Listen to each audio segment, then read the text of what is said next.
I've had a hard time with gluttony. This has been so hard. And the reason is because I think it's going to make me feel good or I'm going to find something in there. But the reality is no. The food actually isn't going to be satisfying in that way. You can be satisfied nourishly with food, but it's not going to satisfy in that way. And we have things like DoorDash that has created this instant gratification of food where you can get an influx of food in such a short amount of time and at your doorstep and whenever you want and how much you want, whatever it may be, and has created this instant gratification where I would argue that a lack of self-control when it comes to your food actually points to spiritual starvation in your life. If you lack self-control in just the food that you eat, then what else will you end up cutting corners on in your life?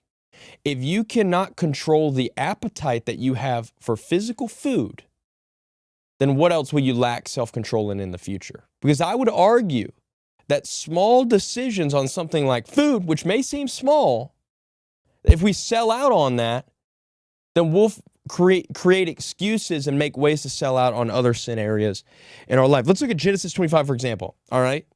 Prime example. What happens? Esau comes home. Jacob's cooking up some stew. That boy Esau was so hungry, he sold his birthright for some stew. Are you kidding me? He sold his entire birthright in the state of Israel's election for a pot of stew.